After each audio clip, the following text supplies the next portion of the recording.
जय गुरु जी। गुरु जी के चरणों में कोटि कोटि प्रणाम।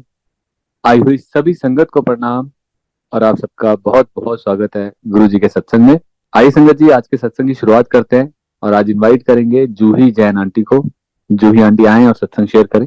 जय गुरु जी। संगत को मेरा नमस्कार और गुरु जी का बहुत बहुत शुक्राना यह सत्संग कराने के लिए। मेरा नाम जूही जैन है। मैं आपको अपनी जर्नी गुरु जी के साथ कब शुरू हुई, कैसे शुरू हुई, उसके बारे में थोड़ा सा बताऊंगी। मेरी जर्नी गुरु जी के साथ सितंबर 1999 में शुरू हुई।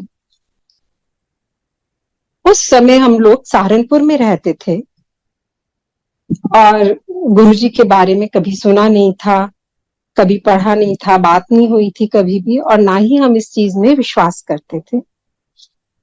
मई 1999 में मेरी एक बहुत मेजर सर्जरी हुई थी, जिसके बाद मेरे हाथों में, जोड़ों में बहुत ज्यादा दर्द रहने लगा था।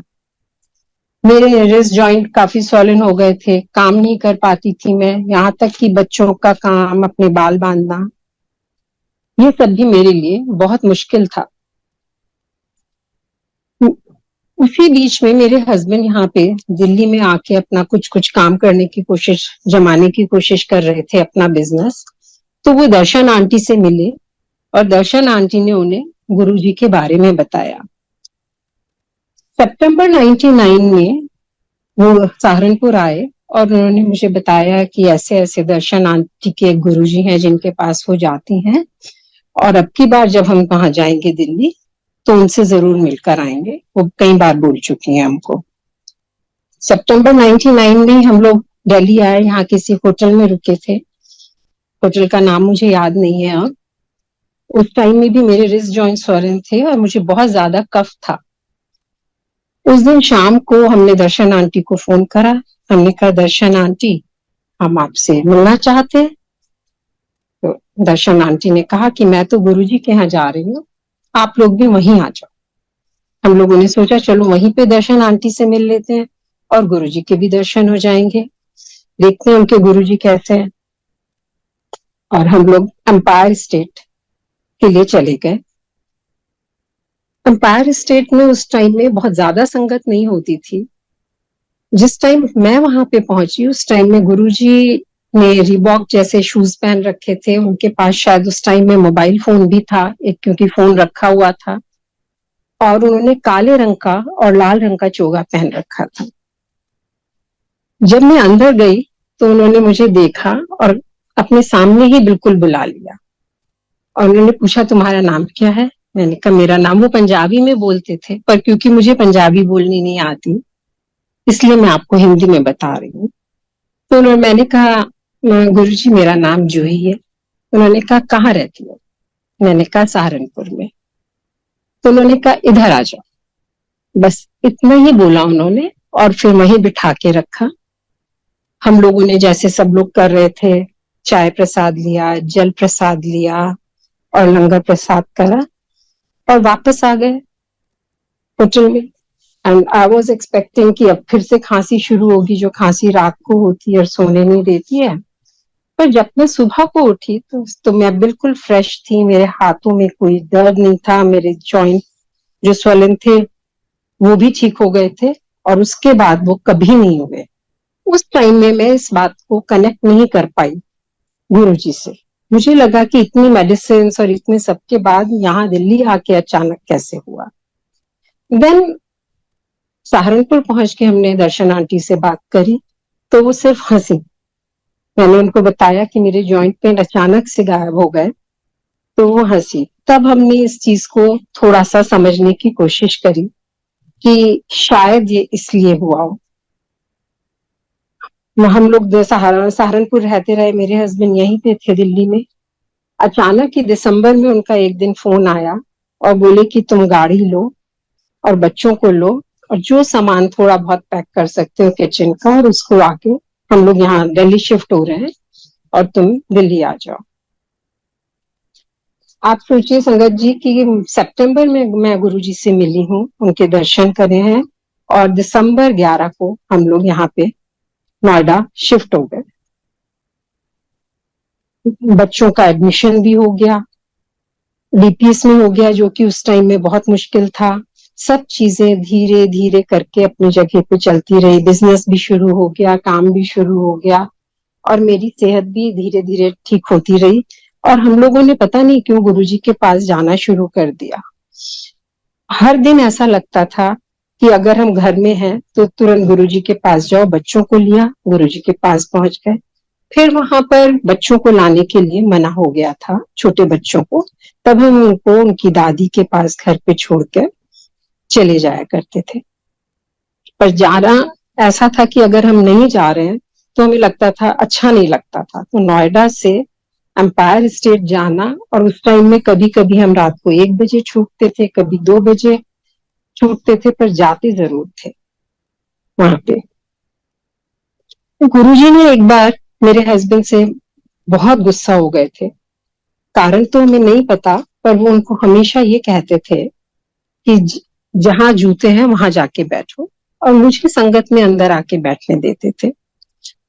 वो जलंधर चले गए थे, तब भी हम उनके पीछे पीछे वहां पहुंचे, जबकि शायद उस समय में दिल्ली की संगत को वहां जाना मना था।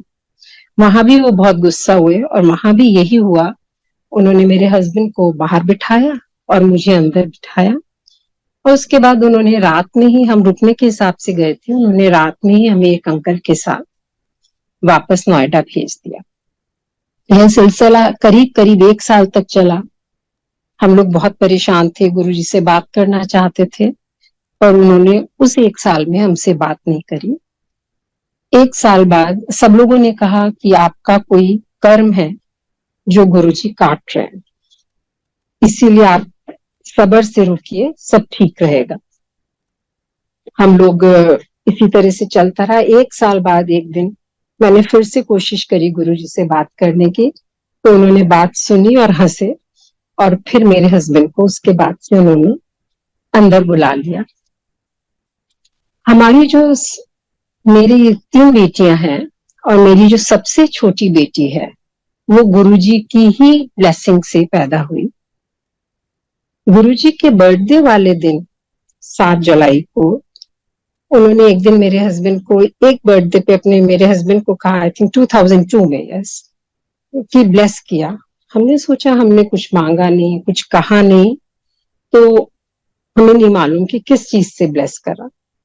उसके थोड़े टाइम बाद पता चला कि आई एम प्रेग्नेंट, और वी हैव डिसाइडेड कि हम, मेरी 2 बेटियां पहले बड़ी थी, कि हम कुछ भी अल्ट्रासाउंड या कुछ भी नहीं कराएंगे, जो गुरुजी ने दिया है वो सब सही रहेगा। और ये प्रेगनेंसी मेरे लिए टफ थी, क्योंकि उससे पहले मेरी 1999 में मेजर सर्जरी हो चुकी थी, जिसमें इंटेस्टाइन एंड यूट्रस दोनों इन्वॉल्व थे। अब इस सर्जरी में मेरी बहुत तबीयत खराब रहती थी, डिप्रेशन भी रहता था। जब भी मेरी तबीयत बहुत खराब होती थी, आई स्टिल रिमेम्बर कि मैं वहां गुरुजी के सत्संग में जाती थी, वहां पे बैठ जाती थी सीढ़ियों पे। एम्पायर स्टेट में सीढ़ियां बनी हुई थी, तो मैं वहां सीढ़ी पे बैठ जाती थी, नीचे नहीं बैठ पाती थी। और गुरुजी हमेशा अपने रूम की तरफ जाते थे, तो वो एक बार साइड वे ग्लांस जरूर करते थे, और उनकी आंखों के देखने से ही वहां पे मेरी तबीयत उसके बाद अगले 2 महीने बिल्कुल ठीक रहती थी। पूरी प्रेगनेंसी बिल्कुल इसी तरह से कटी। डिलीवरी मेरी देहरादून में हुई थी। जब हम अपनी बिटिया को लेकर वापस यहाँ पर आए, और वो 2-3 महीने की हो गई, तब गुरुजी ने एक दिन बोला, रात के उसको लेकर आना, बेटी को। मेरे हस्बैंड से ये बोला। उन दिनों मैं नहीं जाती थी, क्योंकि छोटे बच्चों को वहां पे ले जाना मना था उस टाइम में, वो परेशान करते थे, रोते थे, इसलिए। तो नेक्स्ट संगत में हम लोग, सत्संग में हम लोग उसको लेकर गए। रात के 12-1 बज रहे होंगे, वो मेरी गोद में थी। गुरुजी अपनी गद्दी से उठकर अपने रूम में गए, उन्होंने अपना चोला बदला, और उसके बाद उन्होंने सफेद कलर के कपड़े पहन रखे थे। फिर वो वापस रूम में आए, और फिर उन्होंने मेरी बेटी को देखा, मुझे देखा, और उन्होंने शकी नाम रखा। इससे पहले कि मैं बोलती कि इसका क्या नाम है, उन्होंने कहा इसको महिमा बोलो, ये भगवान की महिमा तुम्हारे यहाँ आएगी। उस दिन से हमारी छोटी बेटी का नाम महिमा हो गया। जब महिमा 2 साल की हुई तब उसके कानों में बहुत ज्यादा पस पड़ गई और वो थोड़ा सा बोलने में भी इकलाने लगी और बहुत ट्रीटमेंट करा उसका। बुखार रहता था, पस आती थी, बुखार रहता था, पस आती थी। हमने अच्छे सारे डॉक्टर्स को दिखा लिया, पर मुझे ये नहीं मालूम कि हमने गुरुजी से क्यों नहीं कहा। हम ट्रीटमेंट कराते रहे, पूरा 1-1.5 साल बीत गया। तब एक दिन मैंने कहा चलो गुरुजी से कहते हैं। वो भी रात का ही टाइम था और बहुत थोड़ी सी संगत बैठी हुई थी, हम लोग नीचे बैठे हुए थे। तभी गुरुजी अपनी गद्दी से उठे और मेरे पास से निकले और फिर वापस लौट के आए। मैंने खड़े होके कहा कि गुरुजी इसकी तबीयत बहुत खराब है, इसके कानों में से पस आते। गुरुजी ने बहुत गुस्से में मेरे से कहा, अपने लिए कभी ना मांगी, हमेशा औरों के लिए मांगी। वो दिन है और आज का दिन है गुरुजी से मैं मांगती हूँ, डरती हूँ। मांगती जरूर हूँ, ऐसा नहीं कहूंगी एज अ ह्यूमन बीइंग कि मैं नहीं मांगती, पर मैं कोशिश यही करती हूँ कि मैं औरों के लिए मांगू और अपने लिए सिर्फ यही कहती हूँ गुरुजी ये प्रॉब्लम है, आप देख लीजिएगा। है तो ये भी मांगना ही, पर वो चीज मैं नहीं छोड़ पाई। जो छोटी बेटी थी जिसके कान से पस आती थी, महिमा, वो धीरे धीरे 2-3 महीने बाद ठीक हो गई। उसके बाद कभी भी उसको इस चीज की प्रॉब्लम नहीं हुई। इसी तरह से बहुत छोटे छोटे बहुत सारे सत्संग रोजाना जीवन में चलते रहे। 2015 के आसपास मेरी जो बीच सेकंड डॉटर है, उसके एक दिन वो बहुत रो रही थी। मैंने क्या पूछा कि क्या हुआ, तो उसने कहा मम्मा जो मेरा एक फ्रेंड है उसकी मदर कोमा में चली गई है और डॉक्टर्स ने कहा है कि 24 घंटे में हो सकता है कि इनके ऑर्गन फेलियर्स शुरू हो जाएं और वो रिवाइव नहीं कर पाएंगी। और उसकी सिस्टर भी बहुत छोटी है, जैसे महिमा है हमारी, वो भी उससे 12-13 साल छोटी है, तो उसको कौन देखेगा। समहाउ मेरे मन में एकदम से ऐसे लगा कि इसके लिए मुझे प्रे करनी चाहिए। मैंने गुरुजी से प्रे करी और फिर मैंने उस बच्चे को फोन करा। मैंने कहा कि मैं तुमको गुरुजी का स्वरूप फोन पे भेज रही हूँ, इसको डाउनलोड करके तुम अपनी मम्मी के तकिए के नीचे लगा दो। और उस बच्चे ने ऐसा ही करा और विश्वास करिए संगत जी, अगले ही दिन से उसकी मदर के ऑर्गन्स और सब कुछ ठीक होने लगे और 4 दिन में वो घर वापस आ गए। बच्चों से मैंने ये कहा था कि तुम लोग बड़े मंदिर जरूर चले जाना जब मम्मी तुम्हारी ठीक हो जाए। वो बच्चे थे, वो भूल गए। 1 महीने बाद फिर उसका फोन आया, आंटी मम्मी की तबीयत फिर खराब हो गई है बहुत ज्यादा और उन्हें हॉस्पिटल ले जा रहे हैं, क्या करें। मैंने कहा कि गुरुजी का स्वरूप उनके पास रख दो और तुम लोग सारे बच्चे इकट्ठे होके बड़े मंदिर चले जाओ। उस टाइम में बड़े मंदिर में आसानी से जा सकते थे। तो ये बच्चों ने इसी तरह करा और उसकी मम्मा फिर से ठीक होकर घर आ गई और वो अभी भी बिल्कुल ठीक है। और ये बच्चा बहुत नॉर्मल जॉब से अब इस टाइम में बहुत सीनियर पोजीशन पर है। उसके बाद इसकी कैरियर ग्राफ इतनी तेजी से चला और बहुत अच्छा चला। मुझे कई बार लगता है कि उसको ब्लेस करने के लिए उस बच्चे को गुरुजी ने ये सब करा था और उन्होंने इस बच्चे को इस तरह से ब्लेस करा, उसकी मम्मी को भी ब्लेस करा। आपको एक मैं बहुत ही लेटेस्ट सत्संग बताती हूँ। हमारे यहाँ अक्टूबर में, अभी लास्ट ईयर अक्टूबर में, एक बहुत ही दूर के रिलेटिव हैं। आप ये सोचिए कि मेरे हस्बैंड के कजिन के ग्रेट ग्रैंडसन उनको यहाँ पे कैंसर रेस का, स्पाइन का कैंसर डिटेक्ट हुआ इस बच्चे को और ही इज अराउंड 24 या 25 ईयर का है। तो हमारा कोई उनसे कोई बहुत ज्यादा आना जाना नहीं है, बातचीत नहीं है। वो लोग यहाँ पर आए, हम लोग मिलने जरूर गए उनसे देखने के लिए, बस इतना ही था। तो अचानक ही उनका फोन आया कि मैं अपनी वाइफ को और बेटे को आपके यहाँ छोड़ रहा हूँ और उसका ट्रीटमेंट अपोलो में चलेगा, जो भी रेडिएशन थेरेपी एंड एवरीथिंग सब कुछ अपोलो में होगा, तो वो आपके यहाँ रहेगा। और वो खुद नहीं आए, उन्होंने बच्चे को और अपनी वाइफ को यहाँ पर मेरे पास भेज दिया। यहाँ पे उसकी वाइफ जो थी रोज आना बैठ के, मतलब बच्चे की मदर, जहाँ पे गुरुजी का स्वरूप लगा हुआ है और जहाँ पे वो कोई मानती नहीं है, वो जैन है, उसी हिसाब से पूजा करती हैं, पर वो गुरुजी के स्वरूप के सामने बैठकर रोज आना मंत्र पढ़ती थी और अपने बच्चे को पानी पिलाती थी वो मंत्र पढ़ के कटोरी में, और दिन में 3 बार वो चीज करती थी। मुझे पता नहीं मन में ये आया कि गुरुजी ने इसको ब्लेस करने के लिए ही यहाँ पर बुलाया है। ये गुरुजी के स्वरूप के सामने हर टाइम बैठी रहती है मेरे मंदिर में। यहाँ पे और भी स्वरूप है, शिव जी का भी है और सब है, और यहीं बैठ के करती है, पर सब तो शायद गुरुजी से ब्लेस कर रहे हैं। और मैंने कहा कि तुम्हारा बच्चा ठीक हो जाएगा, बिल्कुल चिंता नहीं करो। मुझे ऐसा महसूस होता है कि गुरुजी तुम्हें देख रहे हैं।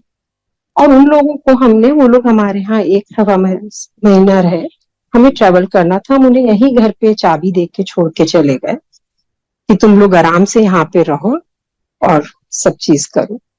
उस बच्चे का रेडिएशन थेरेपी भी हो गई, सब कुछ हो गया। और आज अक्टूबर के बाद आज वो फिर अपोलो आया था और हमारे घर हमसे मिलने आया, और आज ही मुझे ये सत्संग करना था। तो मुझे लगता है कि ये गुरुजी की कृपा से उसके सारे स्कैन भी बिल्कुल ठीक हैं, और डॉक्टर्स ने कहा है कि आगे फर्दर भी उसको कोई दिक्कत हो ऐसा नहीं लगता। एक पुराना सत्संग मुझे और याद आ रहा है। एक बार हम लोगों ने अपने फ्रेंड्स के साथ पूरे राजस्थान ट्रिप का प्लान करा। हमारे साथ एक और फ्रेंड थे और उनके बच्चे थे। ये बात होगी 29 आई थिंक 2000 की या 2001 की। हम लोगों ने नई क्वालिस खरीदी थी, तो प्लान कर लिया। हमने गुरुजी को ये बात नहीं बताई कि हम राजस्थान जा रहे हैं नेक्स्ट डे, क्योंकि गुरुजी कई बार रोक देते थे। हमें लगा कि जाने से पहले बता देंगे, थोड़ा ज्यादा ओवर स्मार्ट बिहेव कर रहे थे। तो जिस दिन हमें जाना था उससे पहली रात हम गुरुजी के सत्संग में गए, और गुरु एम्पायर स्टेट, और गुरुजी ने हमें पटाख से कार्ड पकड़ा दिया। स्कूल की इनॉग्रेशन का, वो स्कूल सोनीपत में था। उन्होंने कहा कल यहाँ आना है। तो मैं अपने हस्बैंड के पास आई, मैंने कहा देखो अब नहीं जा सकते, गुरुजी ने कार्ड पकड़ा दिया। तो मेरे हस्बैंड ने कहा सब बुकिंग हुई भी और हम और लोगों को कैसे मना करेंगे, तो तुम जाके गुरुजी से बोलो कि हम ऐसे ऐसे राजस्थान जा रहे हैं। मैं गुरुजी के पास दोबारा गई, मैंने कहा गुरुजी हमें राजस्थान जाना है। तो गुरुजी ने बहुत गुस्से में देखा, उन्होंने कहा जा फिर। अब हम बहुत परेशान, घर आके भी सोचते रहे कि गुरुजी ने कह तो दिया, पर वो हैप्पी तो थे नहीं, वो तो बहुत गुस्से में थे। तो अब हमें क्या करना चाहिए?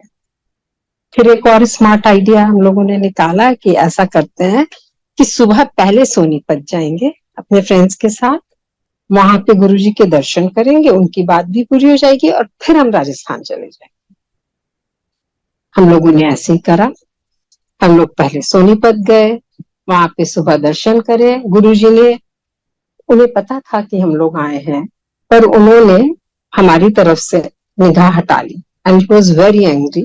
फिर भी हमने दर्शन करे और गुरुजी से आज्ञा ली और निकल गए हम राजस्थान ट्रिप के लिए। सबसे पहले हम पहुंचे जोधपुर। जोधपुर में हमारी बिल्कुल नई क्वालिस पार्क थी। मेरे हस्बैंड पीछे से डिक्की जैसे पूरी उठती है उसके पास ही खड़े हुए थे खोलकर, और तीनों बच्चे हमारे फ्रेंड के भी और हमारे पीछे से उतरने के लिए पीछे आ रहे थे कि हम इधर से उतर जाते हैं। आगे की साइड काफी सामान था, और जैसे ही वो उतरने लगे, एक हमारी पार्क गाड़ी के आगे एक बहुत बड़ी सा बस थी या शायद ट्रक था, उसने आके बहुत जोर से मारी। वो जो टूरिस्ट बड़ी वाली बसेस होती हैं, उसने आके वो बैक कर रहा था, उसने एकदम से मारी, पर मेरे हस्बैंड को भी चोट नहीं लगी और तीनों बच्चे भी सेफ रहे।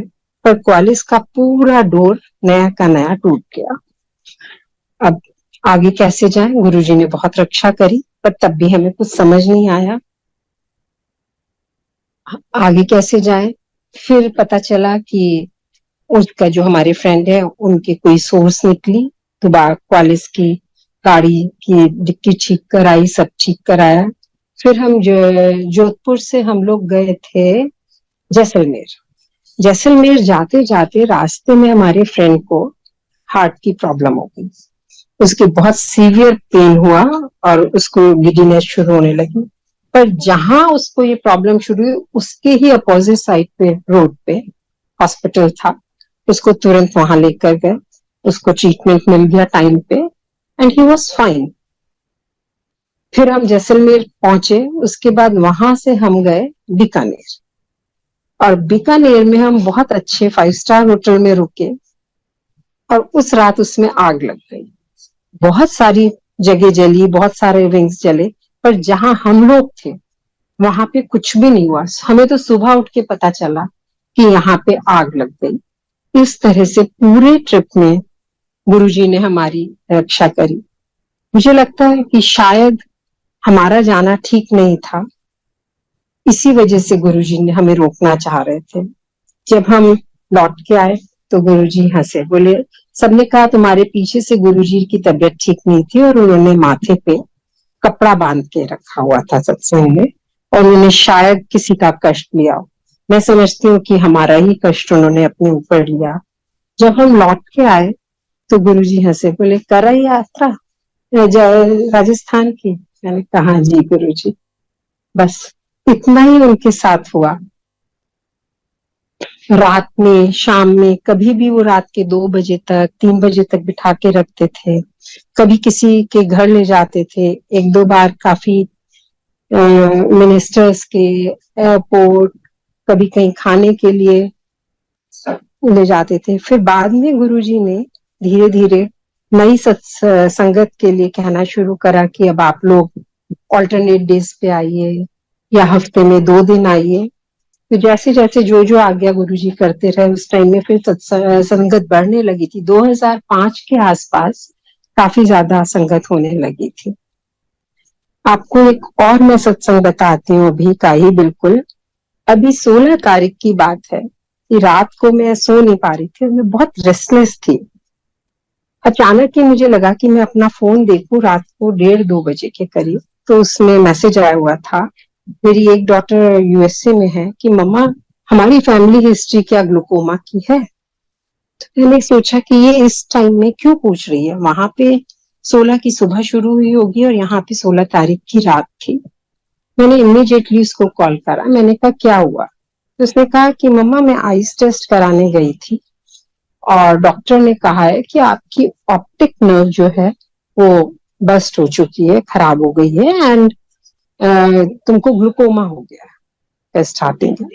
And I was so worried, क्या करूं? मेरी पूरी रात में, मुझे जब भी कुछ प्रॉब्लम होती है संगत जी, मैं हमेशा लाइट ऑफ डिविनिटी खोल लेती हूँ और मुझे पता नहीं क्यों उसमें हमेशा आंसर मिले, ऑलवेज। तो मैंने खोली और मुझे कोई आंसर नहीं मिला उसमें। मैं बहुत परेशान कि अब क्या करूं। पूरी रात प्रे करती रही कि गुरुजी आप देख लीजिए, प्लीज देख लीजिए क्या हो रहा है ये। मैंने अपने हस्बैंड को बताया, उन्होंने कहा कि वहां पे तो उन्होंने रेफर कर दिया है और वो तो यूएस से है, तो लगेगा पूरा 1-1.5 महीना जब तक कि डॉक्टर्स देखेंगे, इससे अच्छा हम उसे यहाँ बुला लेते हैं। और मैंने कहा 1-1.5 महीना तो मेरी तो जान निकल जाएगी यहाँ पे। फिर भी उसका बिटिया का मैसेज आया कि मम्मा, मैंने रेफरल अपना सबमिट कर दिया। ऐसा डूब के नेक्स्ट डे 17 तारीख थी और मैं सोचूं कि क्या करूं, मुझे आंसर नहीं आ रहा है कहीं से भी गुरुजी का। तो आई वाज सिटिंग, मेरे मन में आया कि मुझे कोई सत्संग सुनना चाहिए, और मैंने पहले काफी टाइम पहले ये सत्संग सुन रही थी, बीच में मैंने बिल्कुल बंद कर दिया था सत्संग सुनने के लिए। तो मैंने सत्संग यूट्यूब पे खोले और मैंने कहा गुरुजी मैं 1 घंटे का सत्संग नहीं सुन सकती, आप मुझे ना 10 मिनट के सत्संग में प्लीज आंसर दे दीजिए कि क्या हो रहा है। तो एक आंटी का सत्संग खुला, जो पहला सत्संग 10 मिनट वाला खुला, मैंने वो सत्संग सुनना शुरू करा। वो आंटी ने बताया कि वो घाना में रहती हैं और उनके हस्बैंड गिर गए थे बाथरूम में और उनके हिप जॉइंट में के स्कैन्स हुए, उनको बहुत पेन था, स्वेलिंग थी, तो उसमें शायद कैंसर आया है। तो उन्होंने यहाँ पे इंडिया में कॉल करा, उनके ब्रदर जो है वो ऑर्थोपेडिक है, उन्होंने कहा नहीं आप यूएसए ले जाइए, और वो अपनी डॉटर के पास वहां पे यूएसए ले गई और उनके डॉक्टर्स ने वो स्कैन्स वगैरह देखे, उन्होंने कहा ये तो बिल्कुल ठीक नहीं लग रहा है कुछ भी। वो बोल रही थी कि वो मार्केट गई होंगी और उन्होंने वहां पे तोरी ढूंढ रही थी, उन्हें एक बास्केट में तोरी दिखाई दी पर वो अच्छी नहीं थी और एक ही थी। उन्होंने वो तोरी हाथ में उठा ली, तभी एक अंकल आए और उन्होंने उनको बिल्कुल, उन्होंने कहा वो बिल्कुल ऐसे थे जैसे गुरुजी आए, और उन्होंने उनको एक तोरी, दूसरी तोरी, 3 तोरी, 4-5 तोरी दी। तो उन्होंने कहा बस अंकल और नहीं चाहिए मुझे, बल्कि एक सूखी तोरी उन्होंने उसे वापस कर दी अंकल को, और उन्होंने अंकल ने हंस के कहा कि ठीक है, और वो चले गए। वो बोली जब मैं घर आई तो मुझे लगा कि ये तो बिल्कुल, उन्होंने गुरुजी का स्वरूप देखा कि ये तो बिल्कुल ही जो अंकल थे इसी स्वरूप में थे, यही थे, गुरुजी ही आए थे मुझे ब्लेस करने के लिए। फिर उन्हें पता चला कि उनके हस्बैंड को सर्जरी के लिए बिना उनकी परमिशन के ले गए उनकी डॉटर, और उनकी सर्जरी हो भी गई और डॉक्टर ने बाहर आके कहा कि उनके बोन्स बिल्कुल ठीक हैं और उनको कोई कैंसर या कुछ भी नहीं। आई वाज थिंकिंग कि ये सब मुझे गुरुजी ने यूएसए का ही क्यों सत्संग सुनवाया है, छोटा सा 10 मिनट का, कि खोलते यूएसए का है, मैंने तो ढूंढा नहीं था। तो मुझे थोड़ा सा मन में शांति हुई, मैंने मंत्र जाप करा कि इसका मतलब कि गुरुजी ने सुनवाया है तो सब ठीक रहेगा। तभी मेरी बेटी का मैसेज आ गया और उसने कहा मम्मा मुझे रेफरल अप्रूव हो गया है और मुझे अपॉइंटमेंट मिल गया है स्कैनिंग के लिए, I am going for that. वो स्कैन करा के आई, फिर पूछा उससे कि अब क्या हो रहा है। ये बात है 18 तारीख की, इतनी जल्दी वहां पे कुछ हो जाए यूएसए में तो बहुत बड़ी बात है।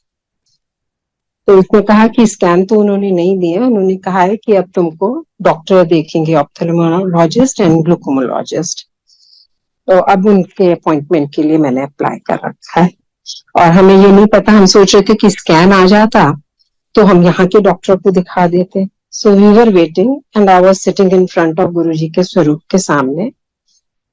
तभी मेरे पास विक्रम अंकल का फोन आया, उन्होंने कहा कि आंटी आप सत्संग करेंगी क्या। मैंने कहा अंकल मैं अभी सत्संग नहीं कर सकती क्योंकि मेरा सत्संग चल रहा है, और मैंने कहीं ये पढ़ा था जब आपका सत्संग चल रहा हो तब आपको वो शेयर नहीं करना चाहिए। मैंने कहा अंकल सत्संग अभी चल रहा है, जब पूरा होगा मैं तभी शेयर करूंगी। और विक्रम अंकल ने मुझे बोला गुरुजी महाराज आप थोड़ा सत्संग जल्दी पूरा करें। उनके ये कहते ही मेरे को बहुत मन में शांति आ गई, और उसके 1 घंटे बाद मेरी डॉटर का मैसेज आ गया और उसने पूरे स्कैन्स भेज दिए कि मेरे पास मैसेज आ गया मम्मा कि सब स्कैन्स बिल्कुल सही है, बस अब मुझे ऑप्थेल्मोलॉजिस्ट से मिलना है। वो भी 22 तारीख का मेरे को टाइम मिल गया, 22। और आई वाज वंडरिंग कि मेरे को हमेशा ही लाइट ऑफ डिविनिटी में से वो मिल जाते हैं मैसेजेस, इस बार क्यों नहीं मिले। इस बार मेरे को सत्संग सुन के मिला, मुझे विक्रम अंकल से मिला। ये सोचते हुए 22 को मैंने फिर से अपनी बुक खोली रात को, तो उसमें एक और सत्संग पढ़ने को मिला कि एक आंटी ने गुरुजी से बोला गुरुजी मेरे को ना कोई प्रॉब्लम नहीं है, कुछ नहीं है, मैंने सब टेस्ट करा लिए, सब नॉर्मल है, पर मुझे साइड से दिखता नहीं है। तो गुरुजी हंसे और उन्होंने कहा कि जब ब्लेस किया, और उसी दिन से उन आंटी को दिखने लगा। मैंने कहा कि गुरुजी ने इसका मतलब अगर ऑप्टिक नर्व रिपेयर कर दिया। और यही हुआ 22 को जब वो वहां पर गई तो उन्होंने कहा कि तुम्हारी ऑप्टिक नर्व भी ठीक है, कॉर्निया भी ठीक है, सब कुछ बिल्कुल ठीक है, कोई दिक्कत की बात नहीं है। और जो उनको दिखा होगा वो थोड़ा सा म्यूटेशन है, बाय बर्थ जो चेंजेस है वही है और कुछ नहीं है। तो जी इस तरह से गुरुजी हमारी को जवाब देते हैं, इस तरह से वो हमको बताते हैं और इस तरह से वो हमारी सहायता करते हैं। मैं आपसे एक छोटा सा सत्संग और शेयर करूंगी। अपनी यही जो मैं रात को रोज आना सोने से पहले लाइट ऑफ डिविनिटी पढ़ती हूँ, every day I pray for Guruji. पर जब मुझे आंसर चाहिए होता है तो हमेशा मुझे वहीं से ही मिलता है। 2020 दिसंबर में मुझे बहुत ज्यादा, मेरा पल्स रेट 150 से ऊपर चला गया था, ब्रेथलेसनेस एंड बहुत ज्यादा पेन शुरू हो गया था चेस्ट में। दिसंबर की बात है, 5 दिसंबर। तो माय डॉटर वाज हियर, उसने कहा कि पापा जल्दी से मम्मा को हॉस्पिटल लेके जाते। तो हमारे पास में एक भारद्वाज हॉस्पिटल है, हम उसमें गए। उन्होंने ईसीजी करा और उन्होंने कहा कि मैसिव कार्डिक अरेस्ट है। मेरे समधी जो हैं वो भी डॉक्टर हैं, उनको सिंगापुर फोन करा तो उन्होंने मेडिसिन बताई और इमीडिएटली वो मेडिसिन दे दी और उन्होंने कहा कि एक भी कदम नहीं चलना है इनको। अब आई वाज प्रेइंग टू गुरुजी, और पर वहां पे संडे था, कोई डॉक्टर राउंड पे नहीं थे और वो हार्ट हॉस्पिटल भी नहीं है। मुझको लेके ये लोग उसी मिनट, आई थिंक 7-8 मिनट बाद ही कार में लेके कैलाश हॉस्पिटल आ गए। रास्ते में मैंने कहा कि मुझे भाग के भी अपनी डॉटर से मुझे वो मेरी बुक ला दो प्रेयर करने के लिए। उसने घर में से बीच में से बुक ला के मेरे हाथ में दे दी और जैसे ही मैंने वो खोली आंसर लेने के लिए गुरुजी से और प्रे करके, तो उसमें एक आया समोसा क्यूर। और उसमें ये था कि एक आंटी को 180 पल्स हो गई थी और उन्होंने, डॉक्टर्स ने कहा कि कल को सर्जरी के लिए आ जाओ। वो गुरुजी से आज्ञा लेने के लिए गई तो गुरुजी ने 5 समोसे तोड़कर हाथ में चूरा करके उनसे कहा ये खा लो आंटी, और उन्होंने वो खा लिया और उसके बाद उनका पल्स भी ठीक हो गई, एवरीथिंग वाज फाइन। तो आई लाउड एक्सेप्ट कि देखो गुरुजी ने बता दिया है कि कुछ नहीं होगा। तो जब तक हम हॉस्पिटल पहुंचे और वहां पे ईसीजी हुआ तो ईसीजी वाज नॉर्मल। उन्होंने कहा ऐसा कैसे हुआ? डॉक्टर वाज सरप्राइज कि अभी पहले 10 मिनट पहले का ईसीजी में ये प्रॉब्लम थी और दूसरे में नहीं है। स्टिल उन्होंने मुझको वहां पे रखा रात के ऑब्जर्वेशन के लिए एंड अगले दिन उन्होंने मुझे डिस्चार्ज करके एंजियोग्राफी भी करी उन्होंने, पर उन्होंने कहा एवरीथिंग इज फाइन। जय गुरु जी, बहुत बहुत शुक्राना गुरु जी, आप सबका भी बहुत बहुत शुक्राना। गुरु जी ने ये सत्संग शायद किसी वजह से ही शेयर करवाया है और मैं समझती हूँ कि जिसने भी सुना उसको अपनी अपनी बातों का आंसर मिल गया होगा। शुक्राना गुरु जी, जय गुरु।